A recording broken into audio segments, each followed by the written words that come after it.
Job 25. Then Bildad the Shuhite answered and said, Dominion and fear are with God. He makes peace in his high heaven. Is there any number to his armies? Upon whom does his light not arise? How then can man be in the right before God? How can he who was born of woman be pure? Behold, even the moon is not bright, and the stars are not pure in his eyes. How much less man who is a maggot, and the Son of Man who is a worm?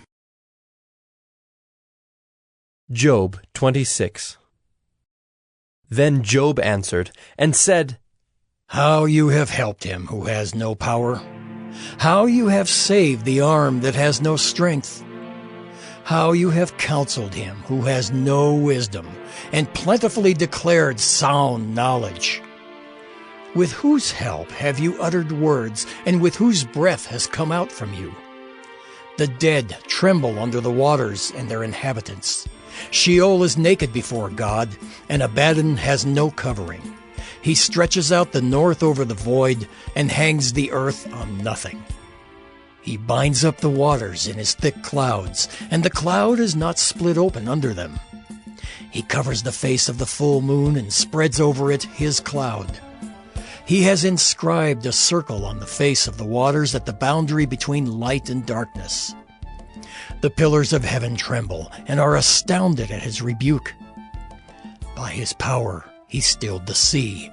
By his understanding he shattered Rahab. By his wind the heavens were made fair. His hand pierced the fleeing serpent. Behold, these are but the outskirts of his ways, and how small a whisper do we hear of him. But the thunder of his power, who can understand? Job 27. And Job again took up his discourse, and said, As God lives, who has taken away my right, and the Almighty who has made my soul bitter? As long as my breath is in me, and the Spirit of God is in my nostrils, my lips will not speak falsehood, and my tongue will not utter deceit. Far be it from me to say that you are right. Till I die, I will not put away my integrity from me. I hold fast my righteousness, and will not let it go. My heart does not reproach me for any of my days. Let my enemy be as the wicked, and let him who rises up against me be as the unrighteous. For what is the hope of the godless when God cuts him off, when God takes away his life? Will God hear his cry when distress comes upon him? Will he take delight in the Almighty? Will he call upon God at all times? I will teach you concerning the hand of God. What is with the Almighty I will not conceal. Behold, all of you have seen it yourselves. Why then have you become altogether vain? This is the portion of a wicked man with God, and the heritage that oppressors receive from the Almighty. If his children are multiplied, it is for the sword, and his descendants have not enough bread. Those who survive him the pestilence buries, and his widows do not weep. Though he heap up silver like dust, and pile up clothing like clay, he may pile it up, but the righteous will wear it, and the innocent will divide the silver. He builds his house like a moth's, like a booth that a watchman makes. He goes to bed rich, but will do so no more. He opens his eyes, and his wealth is gone. Terrors overtake him like a flood. In the night, a whirlwind carries him off. The east wind lifts him up, and he is gone. It sweeps him out of his place. It hurls at him without pity. He flees from its power in headlong flight.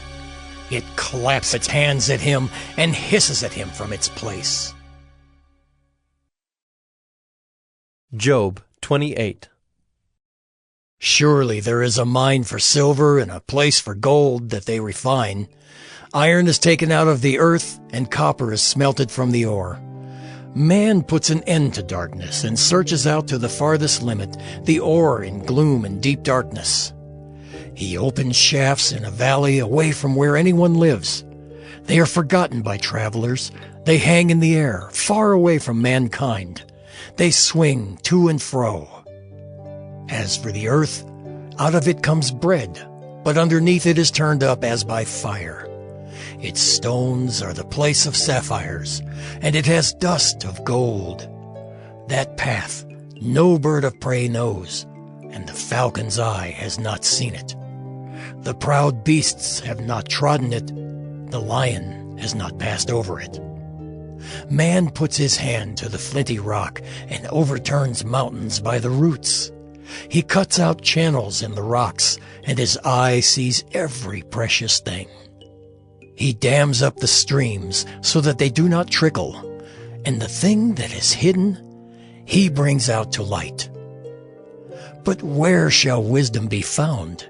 And where is the place of understanding? Man does not know its worth, and it is not found in the land of the living.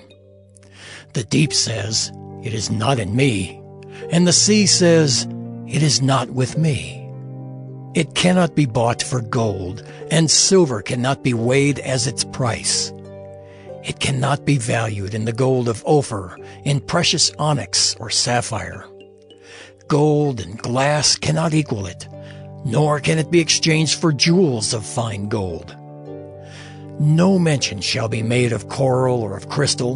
The price of wisdom is above pearls.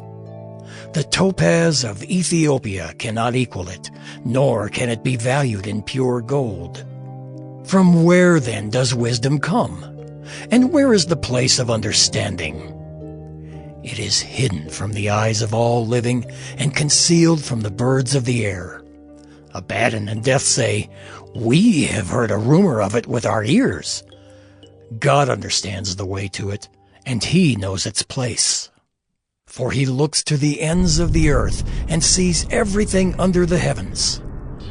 When he gave to the wind its weight, and apportioned the waters by measure, when he made a decree for the rain and a way for the lightning of the thunder, then he saw it and declared it. He established it and searched it out. And he said to man, "Behold, the fear of the Lord, that is wisdom, and to turn away from evil is understanding." Job 29. And Job again took up his discourse, and said, "Oh, that I were as in the months of old, as in the days when God watched over me, when his lamp shone upon my head, and by his light I walked through darkness as I was in my prime, when the friendship of God was upon my tent, when the Almighty was yet with me, when my children were all around me, when my steps were washed with butter, and the rock poured out for me streams of oil. When I went out to the gate of the city, when I prepared my seat in the square, the young men saw me and withdrew, and the aged rose and stood. The princes refrained from talking and laid their hand on their mouth. The voice of the nobles was hushed, and their tongues stuck to the roof of their mouth. When the ear heard, it called me blessed, and when the eye saw, it approved, because I delivered the poor who cried for help, and the fatherless who had none to help him. The blessing of him who was about to perish came upon me, and I caused the widow's heart to sing for joy. I put on righteousness, and it clothed me. My justice was like a robe and a turban. I was eyes to the blind and feet to the lame. I was a father to the needy, and I searched out the cause of him whom I did not know. I broke the fangs of the unrighteous, and made him drop his prey from his teeth. Then I thought, I shall die in my nest, and I shall multiply my days as the sand. My roots spread out to the waters, with the dew all night on my branches, my glory fresh with me, and my bow ever new in my hand. Men listened to me and waited and kept silence for my counsel. After I spoke, they did not speak again, and my word dropped upon them. They waited for me as for the rain, and they opened their mouths as for the spring rain. I smiled on them when they had no confidence, and the light of my face they did not cast down. I chose their way and sat as chief, and I lived like a king among his troops, like one who comforts mourners. Job 30. But now they laugh at me, men who are younger than I, whose fathers I would have disdained to set with the dogs of my flock. What could I gain from the strength of their hands, men whose vigor is gone? Through want and hard hunger, they gnaw the dry ground by night in waste and desolation. They pick saltwort and the leaves of bushes and the roots of the broom tree for their food. They are driven out from human company. They shout after them as after a thief. In the gullies of the torrents they must dwell, in holes of the earth and of the rocks. Among the bushes they bray, under the nettles they huddle together. A senseless, a nameless brood, they have been whipped out of the land. And now I have become their song. I am a byword to them. They abhor me. They keep aloof from me. They do not hesitate to spit at the sight of me. Because God has loosed my cord and humbled me, they have cast off restraint in my presence. On my right hand the rabble rise. They push away my feet. They cast up against me their ways of destruction. They break up my path. They promote my calamity. They need no one to help them. As through a wide breach they come. Amid the crash they roll on. Terrors are turned upon me. My honor is pursued as by the wind, and my prosperity has passed away like a cloud. And now my soul is poured out within me. Days of affliction have taken hold of me. The night racks my bones, and the pain that gnaws me takes no rest. With great force my garment is disfigured. It binds me about like the collar of my tunic. God has cast me into the mire, and I have become like dust and ashes. I cry to you for help, and you do not answer me. I stand, and you only look at me. You have turned cruel to me. With the might of your hand you persecute me. You lift me up on the wind. You make me ride on it, and you toss me about in the roar of the storm. For I know that you will bring me to death and to the house appointed for all living. Yet does not one in a heap of ruins stretch out his hand and in his disaster cry for help? Did not I weep for him whose day was hard? Was not my soul grieved for the needy? But when I hoped for good, evil came, and when I waited for light, darkness came. My inward parts are in turmoil and never still. Days of affliction come to meet me. I go about darkened, but not by the sun. I stand up in the assembly and cry for help. I am a brother of jackals and a companion of ostriches.